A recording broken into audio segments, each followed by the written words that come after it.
Ladies and gentlemen, welcome to another episode of Grassroots Chats, episode 24.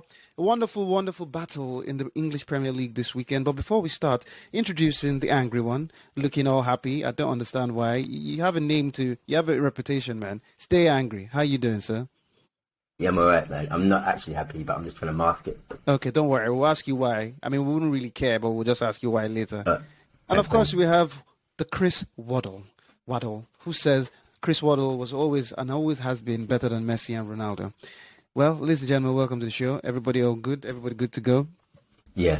Okay, so as it stands, please, ladies and gentlemen, if you like what you see, please like, subscribe, and all that wonderful good stuff. Click that red button. I don't even know what color the button is. But let us begin with what seems to be a very wonderful battle for the top four.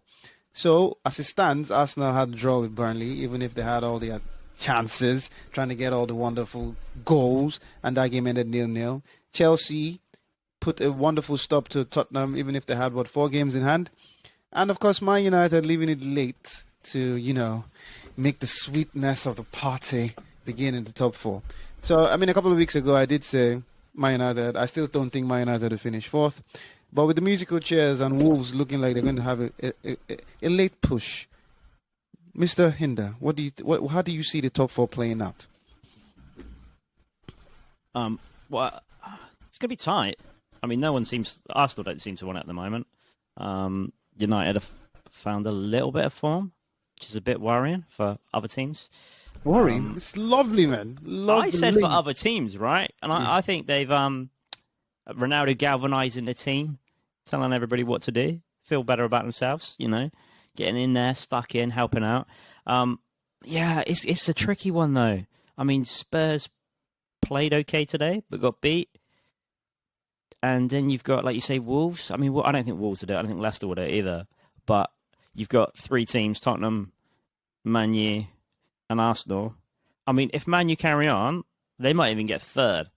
And you might drop Chelsea into fourth. Oh, no. Let's not get carried away. I mean, I was happy seeing that game yesterday. But Chelsea, as you said, Tottenham didn't play badly. Chelsea also didn't play too badly, but they still won. And not to mention, Tottenham had a wonderful display against Leicester, coming back and then winning last minute. Wonderful goal from Bergwijn. But they seem to have a lot of injuries. I mean, Conte even had to try something different this time. And I know Mike would love to talk about Tottenham as much as he loves them. But let's talk about your game. Let's start with your Arsenal-Burnley. Was there any other thing that could have been done today to actually put a goal at the back of the net against Burnley? Yeah. If we had better strikers. Oh, come on. If we went in the transfer market early. Well, it's simple. If we had went in the transfer market early, we know that our strikers ain't firing, including Aubameyang, by the way, before people start chatting poo about, Aubameyang's missing. He weren't scoring either. So we know we've got a problem with our strikers. We know we're looking at a striker. It's a tough period, and we're messing around, and we're losing games or not winning games because we can't. There's no goals in the team. There's a little bit of a patch where Odegaard scored 4 in a row, and ESR scored, and Saka was scoring, but it's all wide players. But at no point were any of our strikers scoring. Not Eddie, not Oba, not Laka. And if your strikers don't score, you actually think today is solely based on the fact that you don't have firing strikers. And I also like the fact that you mentioned if we're going to the transfer market early. How early would you have wanted to go? Apparently, there's the guy that you guys are linked with, the Fiorentina striker. There's some up and down movement, him and his agent saying they want to wait till summer, or Arsenal not being able to afford him. So you can afford him. You think you can afford him? Yeah, because Fiorentina accepted the bid for the 58 mil, whatever it is. It's not about that really. It's about whether he wants to come and wages, and trying to get a better deal from a bigger club. That's really what it's about. It's nothing between the two clubs. That's straightforward. 58 mil, whatever it is. That's not an issue. It's to do with the player. But we should have a plan B. I know he's the number 1 target, but I guess we're waiting to the deadline to see if we get him. And if we don't get him, we'll go to plan B, which is maybe Isaac, or they say Dominic Calvert-Lewin, or the guy from in France. What's his name? The Canadian striker. I can't remember what his name is.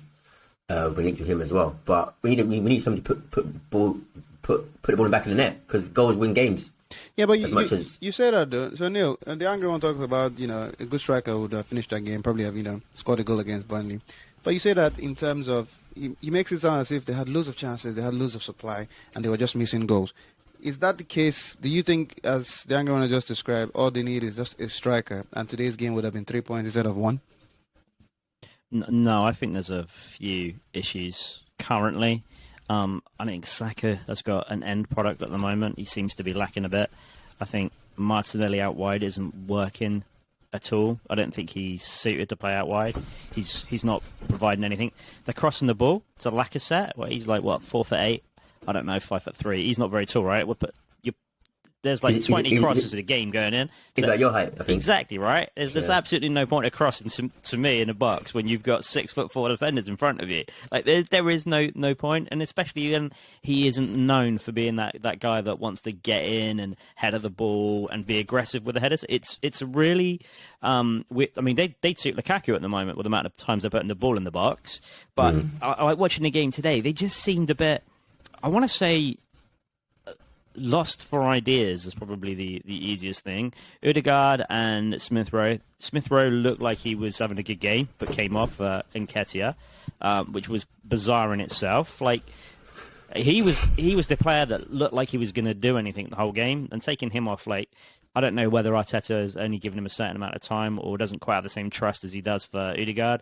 But yeah, Ødegaard gave the ball away too many times today for my liking. There was a lot of, for 80% possession, I think it was almost at some points. I think you finished at like 76%. You haven't scored a goal at home in 4 games. You've scored 1 goal, I think, all this year, and you've had about 6 shots on target. So not having a good striker is definitely a problem because you're not getting the ball up quick enough to somebody. So you're right, there is no one scoring the goals. Arsenal should have definitely reacted quicker in this transfer market. They've been after one player. And like either go in and go, right, that's brilliant, we'll have you for 60, 50 million or whatever it is and we're going to pay it. Or you just walk away and go, right, our next transfer target is this one. Because the longer they wait, the further the potential they could slip down. A 0-0 against Burnley hasn't been good. Not scoring against Liverpool, losing against Notts Forest. It's all going to get on top. And then you're going to get other teams who are going to find form. And Arsenal are not going to have any form. And then you're going to get a player coming into a team with less confidence than potentially what they could have had. At least it would have been, right, we're trying to get this to know the new striker, or we're looking at slightly different ways to play. But at the moment, there's just no excuse. They're playing the same thing. And Nketiah's coming on doing exactly the same thing every game. Pointless. Yeah, well, it's a pointless sub. He's coming on as, whenever he has been told to come on. But before we even talk about our wonderful Nketiah, ladies and gentlemen, if you haven't actually seen our future show for Wednesday, you need to see it, man. These boys have so much love for Eddie. But before we talk about Eddie coming in and all that story, are we trying to take away a very good defensive display from Burnley? Because I think Burnley actually played really well. Nick Pope had 1 or 2 saves. There was a period in the game. There was a period in the game where what's it called? Burst of energy, ESR doing his thing. But I just think, apart from strikers, it was actually a very good display from Burnley. I think Sean Dyche got it right, Mike. Well, the result says that he got it right, but Arsenal were poor. Let's have it right. Let's not pretend that they weren't, because if they were sharper. So there's 2 things. So I talked about the striker issue, which is an issue, because a top striker will finish chances, and a very top striker will make chances out of nothing. Number 1. But number 2 also, our patterns of play are too slow, always to feet, no variation, not trying to get in behind. It's very predictable, and if you're going to play what I think Burnley played a 1-8-1 or whatever. Yep. So then there's no chance. Yeah. So you've got all these playmakers. Playmakers generally are there to line up the shots for top striker, which we don't have, and we don't have any really goal scoring midfielders either, really. So in tight games like this, when they put men behind the ball, I mean, if a chance was forced to Lacazette or Eddie, I think you bet your life that they're not going to score, to be honest. And that's pretty damning on 2 players who actually their job is to actually score, and then nobody else in midfield really. You're hoping that Saka might do something, or Martinelli. It's just going all a little bit stale, and we don't have that X factor of a top striker to pull one out of the bag even when you don't deserve it. You're missing the player like Bergkamp. You're missing. I mean, obviously everyone's going to miss Bergkamp, but you're missing Bergkamp, Fabregas, David Platt, the players that would play just behind. You're comparing this team with a very very No, but very but that's what they're missing. They're missing someone to come forward, right, and actually go, right, we need to take the game and be there behind him, because you've got Ødegaard who's pushing up, but he hasn't got necessarily the end product. But I think Smith Rowe should be taking that role on and playing behind the striker. That's for me where I feel like they're missing. They played both of them today, though. They played both of them But that's only because of a lack of midfield options. So because he's playing Lokonga as a one, like a pivot, that's why he's doing that. That formation is born out of necessity, not because of anything else. And it didn't work against Liverpool, and it ended up in us not scoring any goals and getting touched up 2-0. And then we played it again against Burnley, who actually defended. It didn't work against them either. As soon as Xhaka or Partey are back, watch one of those guys come out of the midfield, whether it's ESR or Odegaard. Ultimately, if you look at it, go on. No. Sorry. So looking forward now, or going forward, that's from what you have seen. I mean, we know these things can change. A couple of weeks ago, it was all Man United crap. Tottenham looked like they were doing wonderful. It's still that. I mean, sorry? No, go on. I mean, you can say we're crap, but you're the one angry today. I mean, you're always angry, but I'm happy this weekend. So the question here is, if we're looking at the fixtures, and are we saying, do you think Arsenal will finish fourth right now? I mean, the way it stands now, I mean, anything can change in the future. But are you saying if you don't manage to get one or two players in before the end of next week, that's it? You can kiss top four goodbye? We're not getting top four unless somebody goes on a mad run, unless Lacazette turns into Henry or something. We're not getting top four. Okay, and Neil, what do you think? Yeah, I mean, it's a disastrous transfer window if they didn't get anyone in. Like, they need a backup striker and a striker, and maybe another midfielder, and maybe another. I don't understand why they don't buy two strikers. If their number two is available, just get both of them. Get number two first, and try and get number one. It's bad planning because they're not in Europe. They don't really want sixth. They don't want fifth. They don't want a cup. So the only thing they can get is top. They really need fourth. And that's what they should be going for. And being in no other competitions, and Arsenal should still be a fairly big pull for I want to say most players. Obviously, the top 3% of players are going to want to play for the best teams, but you've still got a hell of a lot of other players that they're trying to get in. And if they're not interested, I think the approach they should be taking is, if you're not interested, we don't want you. We shouldn't have to offer you X, Y, and Z. There should still be like competitive wages, don't get me wrong. But they shouldn't be at the point of they're out of going, all right, actually, you want to come to it, just move on, man. If he isn't interested and it's not over the line, move on, go on to your next target and get them in quickly. This is too portrayed. It's almost feeling like a Daniel Levy transfer. Yeah. Staying on with Arsenal, and I like what you just said in terms of when you approach players, and when you approach players and he goes, oh, yeah, this is what we're ready to offer you. If the player doesn't want, they should move on. So the two questions I have when it comes to Arsenal, and ladies and gentlemen, our feature show on Wednesday, we'll be talking about the pulling power of Man United and Arsenal and probably other clubs. But now that Neil has brought it up today, the one of the questions I want to know is, Arsenal are at the point that they need these players more than the players need them. Is that what we're saying here? That's question number one. Is Arsenal at the point that they go, because if you're saying, because you meet some players, these players always have options. And if X amount of clubs are coming for a player, he can go, let me see what's happening here. If Arsenal doesn't finish fourth, and obviously they will be in a position where they need these players more than the players need them. And you also mentioned the fact that Arsenal is in just one competition now. I mean, that's the competition for the fourth place. Man United are still in the Champions League, still have the FA Cup. Spurs are not in Europe. Are they in the FA Cup? I think so. Yeah, they're still in the FA Cup. So this could actually change the next couple of weeks, and it could be Arsenal in fourth position. What do you guys think? I'll start with the angry one.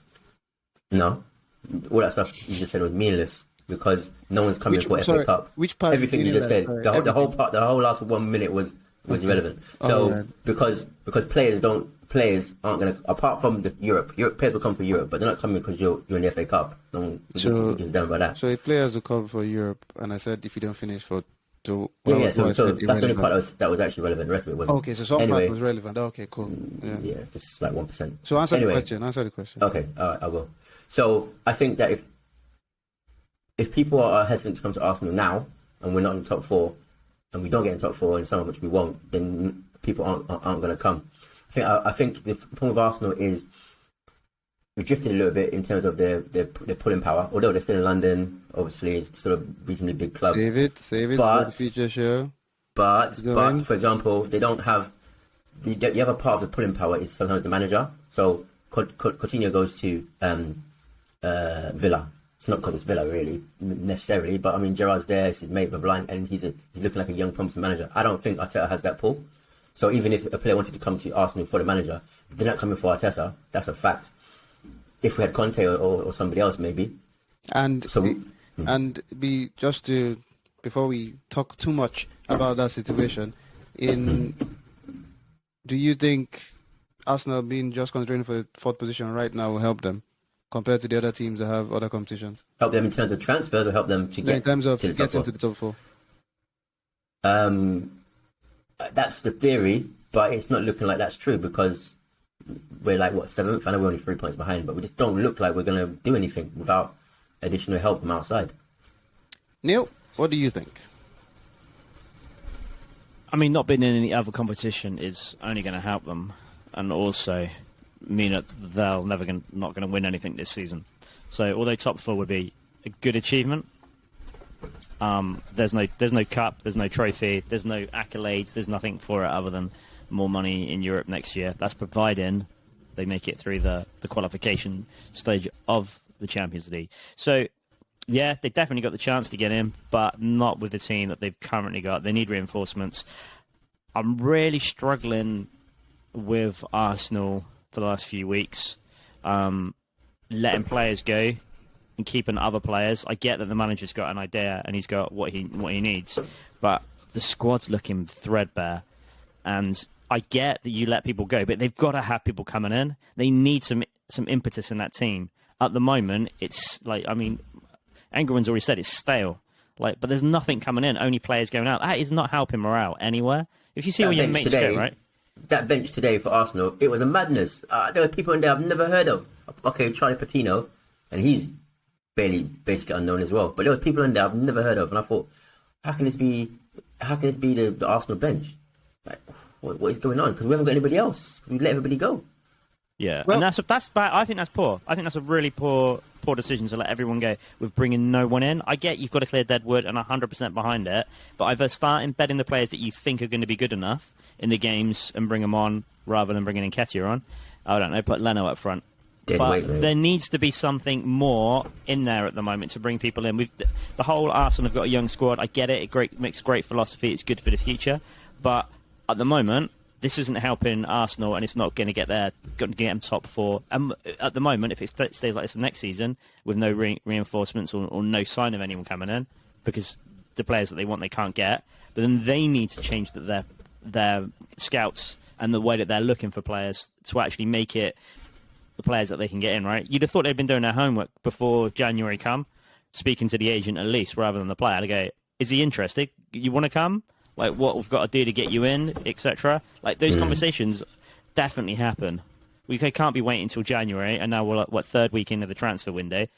It's just poor. It's Having really said that, poor. there is a break now, isn't there? International break or whatever it is. COVID break. Yep, it's not an international break. It's a COVID break or whatever it's called. It's some sort of break. It's not international. Because they're international game. I think it's just the English league. I think it's the English league. Just it's the winter break, yeah. They're all tired now after Christmas. Yeah, but I mean, moving on from Arsenal and going into the other teams that are in the top four. I mean, if at the end of the day the conclusion is okay, needs to buy in some new players and hopefully things will. Oh, you never know. They could go on some late runs before the end of the season. You never know. You never know. Now we go all the way. Actually, let's stay in London. I'll tell you, we'll stay in London. There's something that's baffling me. So you have the arguably three top strikers that anybody would have loved to have about a season and a half ago. So you have Aubameyang that's on 4 goals. You have Harry Kane that's on 5 goals. And you have Lukaku that's on 5 goals. When Lukaku was brought to Chelsea, he was brought as the missing piece. Now he has 5 goals and doesn't seem to be... Yes, he's had off on, injured, blah, blah, blah. Harry Kane has played 20 games with 5 goals. So you have Aubameyang with his X amount of appearances and he has 4 goals. Why is Aubameyang giving a whole lot of stick compared to the others? Aubameyang actually has 14 appearances and has had only 4 goals. Lukaku has had, 20 appearances, I think, and had 5 goals. So These guys are not scoring as much as their fans or the clubs want them to do. But Aubameyang seems to be the one that gets a lot of, fans seem to want to rip his head off. Harry Kane today scored a goal, which I think was a goal, but VAR messed him up. The foul. But other than that, Push him back. Are we getting to the point that is it the managers or their style of play not helping them kickstart? This whole let them be the top striker or score the amount of goals. So let's start with Lukaku. Neil, is Chelsea's style of play not accommodating Lukaku? Is that why he hasn't scored as many goals? Yeah, I mean they already messed up buying him and then not playing him how he wants to be played to, right? I think we spoke about this the other week. It was 93 million, and he isn't playing well. He looks unfit. He did get injured, so we'll let him off a little bit. But if you're not going to play to his strengths, and he's aggressive, he's big, he holds the ball up beautifully in the box, he's got a shot to die for. He's great in the air, and you're not playing to his strengths, then why buy him? It wasn't like he was on anyone else's radar. No one else was going, who we need is Lukaku. He'd already played for United and, gone and fell out through them. It wasn't a weird signing for them because at the time it was like, he's the missing piece and he is a missing piece and he should be banging in goals left, right and centre. But he hasn't played. He fell out with them. He got injured and now he's coming back and he looks a little bit, I want to say, leggy. He didn't look great today. But then they're not playing the ball to him. He's not getting those opportunities that he should be getting in that team. So the argument, when you look at the Chelsea team, Werner is Werner. You know what he misses. They've tried to play Havertz up front. So everybody they've pretty tried to put up front has not been firing. So is this a case of the individuals or it is solely based on what Chelsea is playing? Bearing in mind that before Lampard was there, and it's not like Werner was scoring or any of the strikers that they had at the time. Tammy Abraham was scoring, left, right, and centre.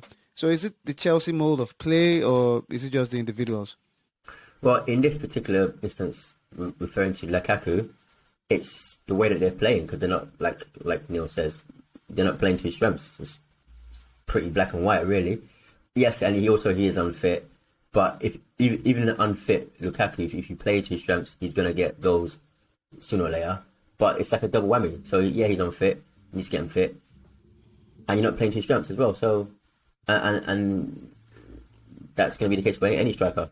Is that the case for Harry Kane? Are they not playing to his strengths? No. Harry Kane's out of form and he's playing pretty whack. Let's not get it twisted. That he's been playing whack for a little while now. Initially, it was because he hadn't got his move to City and he was a hangover from that. But because he played alright under Mourinho. But that should have passed now. Now the Conte factors come in. He's still not playing great, but he's playing better. Seems happier. He's still not setting the world alight. He's still not the Harry Kane of old. You can't blame the manager for that. That's got to be down to Harry Kane's form, isn't it? He's just not on form. Maybe he's on the wane even. Who knows? And I know how much you love Tottenham, Neil. What's the issue with Harry Kane? Are they not playing to his style, or he's as Mike just summed it up in the sense that there's no form, he's just having a crap season? Before we said, he was going through some mental issues, but now what seems to be the issue? I never said he was going through mental issues. No, you. He wanted to leave, right? And he didn't get to leave. That was a mistake from Spurs. If a player doesn't want to play, cash in. It wasn't like he wasn't getting offers or they couldn't have got good money for him. So they should have done that. Harry Kane never starts a season on fire, ever. He never plays well for the first 3 months, right? I think after then it'll kick in. So from that point of view, I don't think he's that far behind. I think Spurs struggled a lot with Nuno. It was a lot of hard work undone from everyone else with a manager that came in with completely different ways of playing and completely different ideas of what they wanted. And then they brought Conte in, who's then had to up levels of fitness, double training sessions, make them work. Harry Kane looked decent today. I don't think he had a bad game. He still looks sharp when he's got the ball on his feet and there, but he's not getting any service, right? It's not like you go, Harry Kane's missing one-on-ones. He's not really missing that many. He was earlier in the season, but he's not at the moment. He's been unlucky, and I think he will find form. But I think Spurs should have cashed in on him. He will find it. He plays for, and they get on really well, right? and you'd want Son passing the ball to you. So you've got to have people fit around him. Harry Kane is a great striker, and when he's dropping deep, that's the one thing you don't want him to do. But he's dropping deep because he wants the ball, right? And he's not be able to ping that ball to Son all the time, and Son's not playing every game. So it's kind of it's unfortunate. But Harry Kane will still get 15 goals this season. He's got plenty of time. All right. Well, we shall see. I mean, there's no point talking about Aubameyang. We all know what the issues are before Mike gets a heart attack trying to explain how did she get him out of Arsenal. So Tottenham still have some games in hand. You never know if they do win it. They'll push into the top four, go above Man United, Arsenal, and West Ham. And speaking about Man United and West Ham, surely for a couple of seasons we always talk about West Ham gets themselves into a good position and they just fizzle out. Is it the manager or the players not used to being in that position? But this was a good chance to actually stamp some sort of authority. They went to Old Trafford. Man United, yes, had won their game against Brentford, and West Ham had lost to Leeds. But still, it was a good game of football, even if there was no goal on target in the first half. Declan Rice looked amazing, as always. And Man United nicked it at the end. Is this a turning point for Man United, or was this just they were lucky at this point? Because Man United and the West Ham game, I would say 50-50 in terms of play. I don't think anybody had played anybody. Man United were just lucky at the end. But do you see this as a turning point, the angry one? So there's 2 points I want to make here, right? One is you probably say Man United blah blah is crap. Blah, blah. Can you before you make the points? No. Before you make the say that, but go on. Okay, no, make the points first. Actually, Are you sure? You're gonna cut me off again? Or? I might do, depending on what you say. Okay. Let me know. The first point is that if we're saying it's a turning point, does that have anything to do with the interview that Ronaldo gave and then the team talk on the pitch? You know, when I'm not saying it is a turning point. I'm asking when certain people were saying he shouldn't have said it. That's one thing. But my other point was actually that I think when you win a game in the last minute, there's an element of luck in there. Yeah, it's hard work in that, but a last minute goal doesn't mean you've turned your season around. It's a good win, a good result. But I mean, it's a last minute goal and it could happen to anybody. So I wouldn't say you've turned it around yet. But you're starting to stack results again, whereas before you were drawing and losing. So was it 2 wins and a bounce? Although you should be beating Brentford anyway. So, and Brentford were all over you in the first half. So actually, I'm not so sure that you've turned the corner yet. But you're getting the results, which is all that matters, really. So you said some people are saying Ronaldo shouldn't have said what he said. It was you. No, I didn't. Ladies and gentlemen, could you please go back and watch that episode as the angry say it in a different way. Wrong timing. The angry one doesn't listen. Doesn't listen at all. Anyway, Neil, do you think that could be a turning point for Man United? In what way do you want a turning point? So for what? Two wins in a row. Some luck. Didn't particularly play well, but could this be because since Ralph took over, this is the game against West Ham is probably one of the only games, maybe West Ham, maybe Crystal Palace, that it looked like the system was working or what Ralph wanted to do was working. I mean, the game made some good saves, make no mistake. So could it be that things are beginning to slowly get into shape?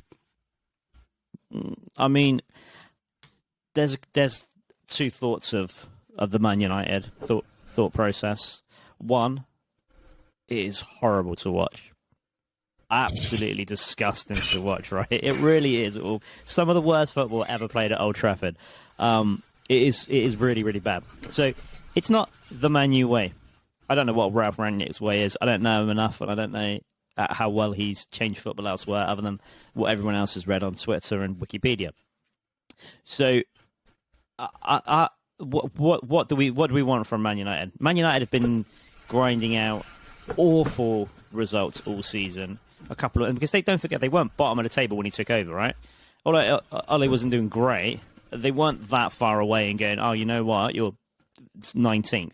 So yeah, he's got a couple of good results, which is understandable. There's a new system in. He seems to be telling people to look a bit better. He's not scared of dropping players, which is probably the biggest thing that I've noticed since he's been there. He took Ronaldo off the other night. Ronaldo was upset with it. Rightly so. He wants to play every minute of every game. Rangnick also wants to save him for other games as well. So you've got two people there that have got a really good desire, and that's what you want. You want, like, I'm the gaffer. This is why I've done it, because I want you next week. I know you want to play, and you probably would have scored because you like to score goals. So that's perfect, right? So that's the desire that you need. yes, it shows that maybe he's not earned it for the team, but I don't think that's there. The desire is the important thing at the moment, and that's what has been missing from Man United for the whole of this season, that desire to win.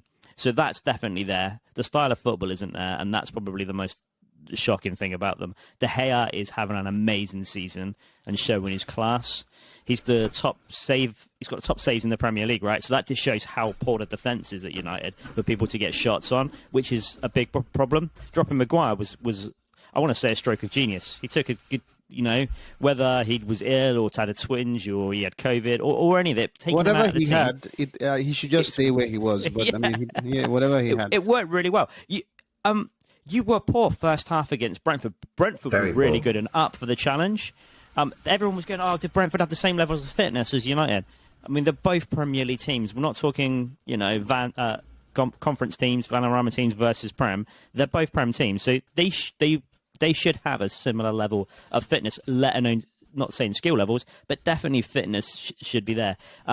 They did get burnt out, but they were so good first half, and that made Man United look really, really poor. But second half games in football's two halves, right? You can't win. You can't draw 0-0 at half time and think the game's not over. So then Man U showed a bit more, I want to say, grit and determination in the second half. Obviously, they had a good team talk at half-time, whether that was Rangnick, whether that was Ronaldo, Cavani, De Gea. It could have been anyone. I've got no idea what was said at half-time, but what was said at half-time was really, really good and pertinent and actually worked really well. It's probably on the lines, we're Man United, we should be playing a lot better than this. And maybe that was a good thing that it was such a poor first half, because it gave them the desire and fire to go out to the second half and go, come on, lads. And they did, and they showed it. And it was, again, horrible football, but it was good. And then the last-minute goal against West Ham, again, it's grinding out. But that, ever since I was a kid, Man United have been scoring in the last 10 minutes of games, right?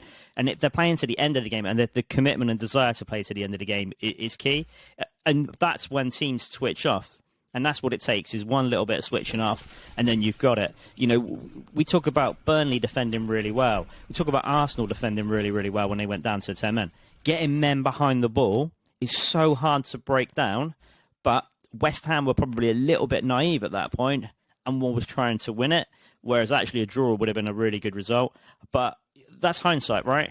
At the time, they're like, we want to win, we want to be higher in the league, and then suddenly they lose. So you lose a point, and Man, you gain 2 extra points from it. So it's one of those things. Anyway, that's where I'm at with United. But you know what, though, Neil? I don't think so. It depends how you look at football, and because are we confusing results with performances? Because the key point was is it a turning point? If you're talking about it's a turning point in terms of results, and you don't care how you get the results, lucky or not, then yeah, it is a turning point, because you weren't doing so well before regarding results, and now you're doing better with results.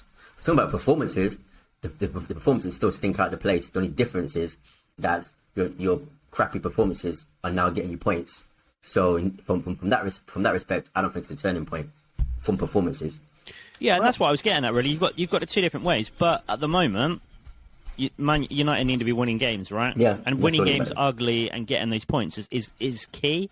But again, it's not the United way. It's not the attractive way. It's not the attacking way of football that we've all known from United for the last 25, 30 years. I mean, when you talk about the United way, and you talk about past couple of years, I mean that United way is gone, because I don't think even if Man United gets back to the dominance in terms of taking teams out and playing really well, I think a new way will have to be formed, because that old way is gone. It's not the same players, not the same mentality. The reason I ask whether it's a turning point is, so like what Michael said, turning point in terms of result, 100%. In terms of the team play, it looked better. Brentford, I mean, you removed the first half, because the first half, the gear needs to be, he needs to do Rudiger and ask for like 5 million or something a week. But it seems to be going, maybe gelling. It might not be. Probably end up playing next week, and it's all back to the same old, as you say, paint dry. Now, the next question I want to ask is, everybody knows Man United's defensive midfield issues. I mean, McTominay has looked wonderful. He has probably, apart from the gear, has probably been the next best thing in Man United. There have been rumors with, Man United wanting to get a whole lot of defensive midfielders. The angry one, if you were Declan Rice, would you go to United at this current time? Well, it's United, isn't it? And that's the point. It's the heritage, the history, the name. Listen, United, and obviously a bumper pay packet they will get with that, and they're more likely to win eventually over the next 5 years. They're more likely to challenge for not necessarily the title, but honours than West Ham. So yeah, I would. It's a marquee signing. You're going for like what, 100 mil, main goal, whatever it is going to be, main guy in the team for arguably, as people say, the biggest football club in the world. Some say. You can't really stay at West Ham if Man United come calling, although you're not in a good place right now. But I think it might also depend on who the manager is. I mean, if Zidane goes there with Poch, that might also help as well. I mean, if Ralf Rangnick stays there, I don't know. He might wait for a season or two. But let's see. Money talks. What do you think, Neil? Declan Rice. Why would he not go? I mean, more money. At the moment, it's probably the easiest Man United team to break into. So over the years gone by, he might have found it hard to get into that centre of the midfield against the likes of Keane. But now he could get in that team, probably waltz in that dressing room. Be captain as well, straight away. Dressed however he wants to be, wearing whatever he wants, saying whatever he wants, and he'll walk straight into that. And, other than goal, he could play anywhere else in that pitch, right? Because no one else is setting the ball like. But that's the time to go. If he doesn't go and they offer for him, and he goes, "No, I'll stay at West Ham." In a year's time, he might regret that. If West Ham don't continue to build, and they're a team that need to build and buy players, and again, they're not doing that at the moment. So it's kind of what they have to match his quality and ambitions at the moment. And if they don't, that'll be West Ham letting him down and letting themselves down, and he'll go. And then who do they get? You said McTominay's having a great season, right? And he is, and he's having a good. He's the standout player at the moment there, which is maybe a thing. But he is playing well. But you've had people like, Fletcher in the centre of the park. You had Carrick in the centre of the park. None of these guys were winning plaudits when they were playing, but they were steady and they were good players to have in. Declan is getting plaudits, so he's a media favourite at least. So maybe he'll go to United and suddenly be this bang average English midfielder that no one ever wants to have. Like, do you know what I mean? Maguire was good for England. For some reason, he can't play in that red shirt. It must be heavy, or that captain armband's wearing him down. There's something in there that just gets bigger. Maybe he can't understand De Gea behind him. I don't know. Maybe there's some fundamental issue where he doesn't, or no one next to him can talk a word of whatever he's saying. I don't know. There's an issue there. Maguire, good players don't turn crap overnight, other than Maguire, usually. So, yeah, you've got to go to United. You've got to go to United if they come call him. Okay, well, the top four, as I said, is looking good. Man United are currently fourth with played 22 games, 38 points.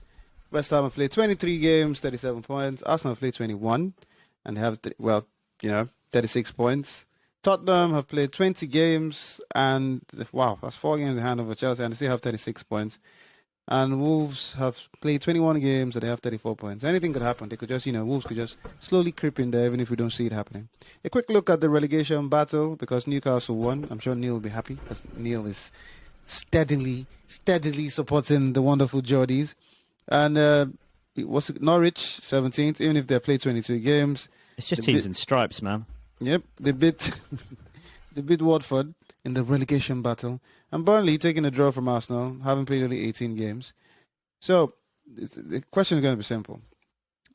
Leeds lost to Newcastle. Brentford lost, 2 in a row. Lost to a 10-man Wolves team. Slowly, Crystal Palace lost. Slowly getting back into that relegation battle. And, of course, Everton lost to Aston Villa. Are we still sticking to what we had predicted earlier on in terms of, is Burnley still going down after today's performance? Do you think that could change, the angry one? Well, unless they're going to get a draw against everybody throughout the rest of the season, which is unlikely, yeah, they are going down. Because you can only play 1-8-1 so often. And they need to win games. And to win games, you need to score goals, or at least a goal. The average this season is 1 goal per game. So they're looking at beating people like 1-0. It will depend what happens when they play the people around them. But they're going to have to go out and try and win a game, which means either set pieces or actually going to try and win the game. And that's where they might come unstuck. I don't think they got enough in the locker going forward, because goals win games. As much as defense helps you, you've got to score a goal to win that game, and I don't think they have it in them. Well, and Neil, what do you think about Burnley? Do you think they can, by some miracle, score more than one goal. Played 18 times and they have 12 points. I mean, I've never been to Burnley, so it might be a lovely place. It's a right night out, you know. They've won one game all season, right? They scored 16 goals all season in 18 games. So they're having a lack of scoring. So them selling Wood to Newcastle was a stroke of genius from Burnley because he wasn't scoring for them. So why bother keeping him? And if they get down, he's going to be worth nothing. So for me, that makes sense. Hopefully they'll buy somebody in. They have got games in hand. So if by chance they win 4 games in hand that they've got over Norwich, if they won those 4 games in hand, they'd be 13th in the league, right? Big ifs and big buts. But even if they won 2 of those games, that would take them out of relegation at the moment. So Burnley have got a lot to play for and a lot of football left compared to everyone else in the league. That's going to be in their favour. Watford are looking way worse than Burnley at the moment, in my opinion. They are really, really struggling. I don't know what's going on at Watford, but they look as worrying to me as Everton. If you're looking at 2 clubs that are going down on the way that their form is and how they are, they're both in absolute struggle in nature at the moment. Like Everton haven't won in 5 at least, or 13 in the last 5 games. They've lost 4 and drew 1. Watford have lost 4 and drew 1. Norwich have got 2 wins, so they're looking like Dean Smith's got some form. Burnley are going to play. They're playing Watford next. Yeah, and after that's a win. They play Man United. That's a win. Yeah, 6 points. They're out of relegation. Yeah, and then after that they're playing Liverpool. I love that. A win? Nah, for Liverpool. No. Okay. And then after Liverpool, they're playing Brighton. But they've got so much more to play for than Brighton, right? Although Potter's got them playing really, really well. That'll be a draw. They've drew 4 of the last 5, Brighton. So they're hardly setting the world alight with their wins, but they're a really hard team to beat. But yeah, Burnley, they only need 2 wins out of the next games. They've got the least played, right? 30 points is what they reckon for safety. Okay. Well, and then we're talking about Newcastle. And Newcastle finally able to hold a 1-0 win. I mean, Neil strongly believes they're staying up. But the next couple, they're playing Everton next. That's a win. And then Villa after that, but at home. Then they play West Ham away, they play Brentford away, and then they play Brighton before they go to Chelsea. So you'd be excited if you were the Newcastle manager, right?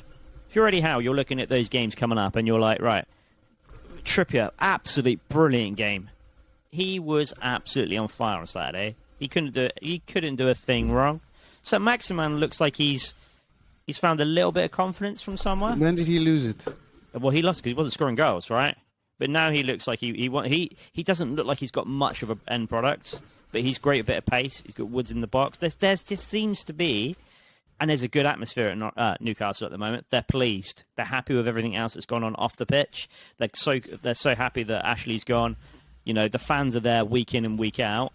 So there's a lot to be happy for up in Newcastle, which people forget about, and that helps. Even John Joe Shelby has been playing back to his good quality self. So, you know, these are all stepping stones, right? Unbeaten in 3. You keep that form up for a few more, and then you're out of relegation, and you're saying goodbye to the rest of the guys down there. Plus, they've still got money to buy. Yeah. To buy new players, right? So they're not. It's not like we're going, they're not buying. They're buying. They want to be safe, and quite rightly so. Well, it is all good. Let's see what happens in the next couple of weeks. The Premier League will not be back till the 5th of Feb, and then it'll be like game. Get tired of football. But before we leave, or before we even talk about Premier League, let's talk about this. Steven Gerrard seems to be doing. There's a lot of talk when you listen to the pundits and all that on TV, and everybody keeps saying we're hearing good things coming out from that camp. We're hearing wonderful things. Steven Gerrard is doing this, is doing that. So first of all, I mean, he took over Dean Smith. Villa have been looking good. 2 good buys, Coutinho and Digne from Everton. What, in terms of how much, is it more of tactics when it comes to Steven Gerrard at Villa? Or would you just say a lot more has to do with man management, the angry one? It's probably a bit of both. But the man management, in this era at least, with the players he's got, probably helps a lot because it gives them the confidence. They believe in what he's saying, and as the old saying goes, they'll run through brick wall for the manager. So that helps massively. in games that they're playing. After that, tactics will come into play. I'm not sure he's a Pep Guardiola yet, but he's getting the results, so can't really knock it. I mean, he had a cheeky smile on his face walking out from the Everton Stadium. I mean, you might as well call that his home ground, the amount of time he has won there. And as Mike said, in terms of running through the brick wall, what if you have to pick something that he's doing now that Dean Smith didn't do, Neil? What would you say that would be? He's Stevie G, right? That's it. I almost say like you don't need anything else, but he's Stevie G. He has a lot of respect to his name. He was a quality footballer that had heart and desire all the way through his career. There's no way that doesn't transcend into his managerial style and the players. There have been a lot of good players that don't end up being good managers, even if but his desire. But it's no respect though. Yeah, is key. He went to Rangers to, I want to say, learn his trade up in Scotland, and I know that the Scottish fans may not be happy with that, but he did. He went up there. He learned how to manage and coach, and dealt with the football. And then he's come back onto the biggest stage of them all with a team that's relatively a large team from when I was a boy, at least. Villa were a team that used to challenge for Europe, and I think Stevie G can take them there. Plus, players want to go and play for him, so he must have a reputation, obviously, that we don't know about that precedes him. And I think the players are going, actually, I'd like to go and play with him, and that's a key thing with anybody, right? And you said it earlier about Arteta. No one's saying that about Arteta. Exactly. But Stevie G, man, we're all going to play for Stevie G, right? Yeah. I mean, there might be some players who know about the technical side of the game, which is few and far between, that might want to go and play for Teta over Gerrard. But most players, heart on sleeve, you're playing for Stevie G. But or Vieira, or Henry, even Roy Keane, to be honest. But Arteta has the advantage of managing Arsenal. So Arsenal obviously has the history and the club itself being what it is, the big name. So he definitely has that over Steven Gerrard in terms of managerial pool, doesn't he? I mean, if you Villa looks like they're trying team to build, pool, not managerial pool. Villa looks like so go on. No, Villa looks like they're trying to build stuff. And I mean, like what you said, Steven Gerrard being the player he was, continuous, probably will say wonderful things about him. He got Digne, and a lot of other players. They're after this guy from Juve as well, Ben Kerr, midfielder. Apparently. Yep. There was that talk about Suarez. I don't know if that's just a rumor. Or, that would be fun. That'd be tasty. That'd be tasty. I'd have him. Suarez, definitely tasty. But Arteta surely should have the. This is Arsenal, and but that's not Arteta though. That's Arsenal. So but that's what I'm saying. He's still the manager, so he'll have that to his advantage. To drop players in. I think only younger players, younger British players, right, are going to go, I'll play for Stevie G, the younger ones, because why not? Coutinho, that's not. I mean, Coutinho he'd been playing all right, and he's won stuff since he's gone. But he was friends with Gerrard, he said, and that's why he's come back. It's not like he had Arsenal or Villa, and he was going Arteta, Gerrard. It was like he was going to his mate. They said they had a good friendship. They speak often. And I think that they got on really well when they were both at Liverpool. So that was one of the reasons why he went. It was a no-brainer. It was on loan. If it didn't work out, he could go back. He probably said, "There's no pressure. Come in, do your stuff. I will get a team around you." But they wouldn't have done that at Arsenal, though, would they? Wouldn't have got a team around him. That's no. But also, I think with top players, they also want to. And the team matters and the salary and that sort of stuff. But they want to know who they're working with day in, day out. For a top player. For a guy who just wants to go to a better team and make more money, then the fact that Teta's there or Gerrard maybe not matter as much. But for a top class player, they think, okay, this guy's there, Arsene Wenger's there, or whatever. Yeah, I want to go play for Arsene Wenger because they could go anywhere. They don't need to go there. So the additional pull for a top player is often the team is challenging, but also it's who the manager is. Because when Moyes was manager of Man United, he wasn't getting signings in as possibly Jose did. And that was purely from my point of view, that was a lot to do with who the manager was at Man United at the time. But I could be wrong. Well, we shall see. The transfer window is still open. At some point, we'll have to look at that and see the players are still going to come in. It's a bit slow. It's not as wonderful as it has been, but of course, it's the time. So it's last minute. Oh yeah, so it's always that last day that you have some Peter Odewingie running and driving himself all the way, and then being told no, you can't come in. You never know. But something we haven't done in a while, people, haven't done in a while, just to wonderfully cap the show. Player and flop of the week.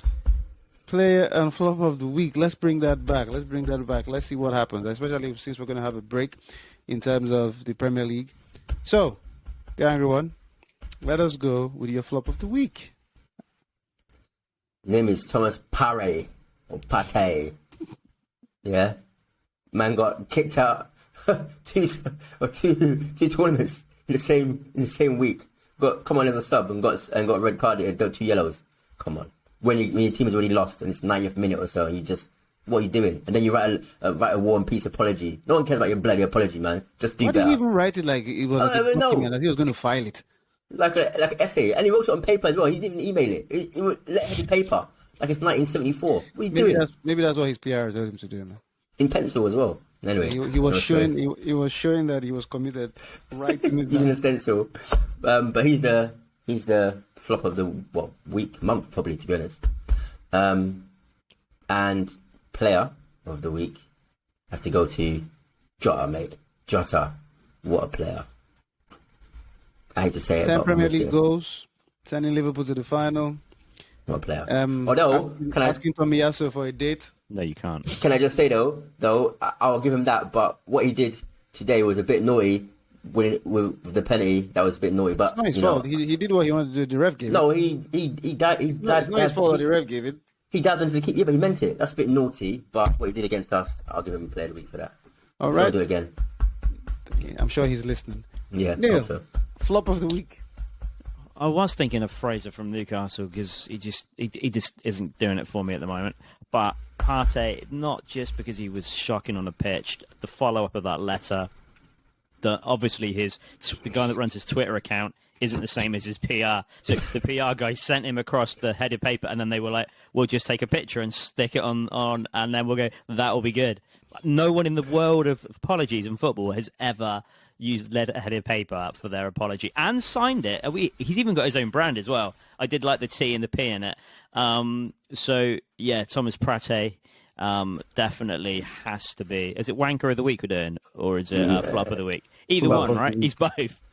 And Ziyech for Chelsea? Flop? No. Or player? Oh, Player. Yeah, okay.